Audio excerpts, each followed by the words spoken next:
Net breaking news here at 4. The murder suspect on the run here in Southern California has been arrested. Good afternoon, everybody. I'm Michael Brownlee. And I'm Colleen Williams. He was wanted in Washington for a deadly stabbing. Let's get right to NBC4's Karma Dickerson.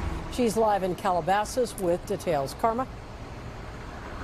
Colleen, Michael, both local and Washington law enforcement are confirming that man has in fact been arrested here locally. It actually happened in the Westlake neighborhood.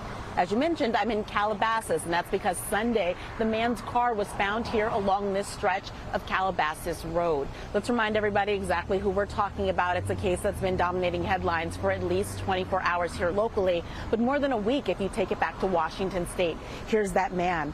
The center of all of it, Alexander Lee Rogers. Longview, Washington police tell NBC4 the 51-year-old was released from prison 10 months ago after serving more than 20 years for attacking 2 people with a machete. He's now accused of stabbing 2 people August 5th in Washington State. One of those people died. And Sunday, as I mentioned, Rogers' black BMW was found here on Calabasas Road. That led to multiple calls to law enforcement. Reports from people who believed they had seen that man accused of stabbing one person to death and seriously injuring another. Here's LAPD Chief McDonald speaking on that. Security officer advised that they saw Alexander Rogers, who was wanted for murder in Washington State, in the area of 6th Street and Lafayette. Rogers was positively identified at the scene and was taken into custody without incident and is currently being held at Olympic Station.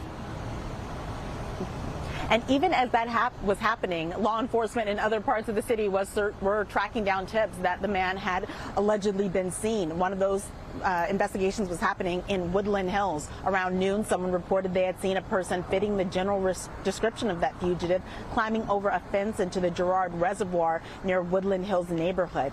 And that happened about a 6-minute drive from where the fugitive's car was found Sunday night and about 25 miles from where he was eventually arrested. So it gives you an idea of just how many different corners of the city were really focused on trying to find this person, and how law enforcement was spending a lot of resources, time, and energy trying to make the public feel safe and to try to make those connections with Washington State to try to bring that fugitive to justice. Ultimately, this looks like it has been resolved. We are waiting more information from Washington State. Reporting live, I'm Karma Dickerson, NBC4 News.